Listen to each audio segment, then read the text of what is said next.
જય હિન્દ મિત્રો, તાજેતરમાં પોલીસ કોન્સ્ટેબલનું રિઝલ્ટ જાહેર થયું છે. મોસ્ટ ઓફલી જે તૈયારી કરવાવાળા ઘરે તૈયારી કરીશ ને એ લોકોને સારા માર્ક છે. આ ભાઈને 144.50 જેવા માર્ક થાય છે. બારિયા ધરમભાઈ જેનું નામ છે, તેમણે ઘરે જ તૈયારી કરી છે.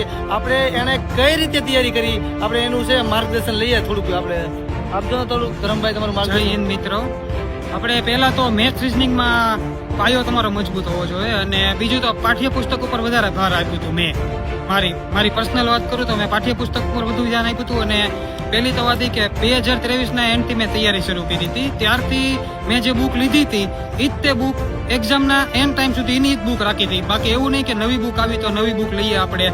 મેં પહેલેથી જે કરી હતી એ જ તે કરતો હતો. એક્ઝામ જેમ નજીક આવી એમ બધું શોર્ટ કરતો ગયો હતો. અને કરંટની વાત કરીએ તો કરંટ તો જે પીડીએફ છે, લેક્ચર છે એ આવે, એમાંથી મેં મારી પોતાની પર્સનલ નોટ્સ બનાવી હતી. જે આપણને સારું લાગે એ ટૂંકું કરતો ગયો હતો. એક્ઝામ ટાઈમમાં એવો સમય આવી ગયો હતો કે મારા થોડાક પેજમાં વધુ કન્ટેન્ટ ભેગું થઈ ગયું હતું, એટલે રિવિઝન વધુ ને વધુ થઈ શકે.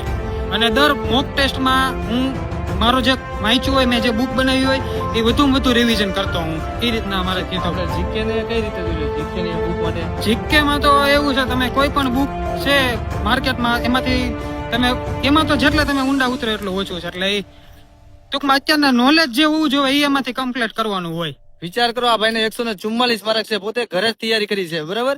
બાકી જય હિન્દ, જય ભારત.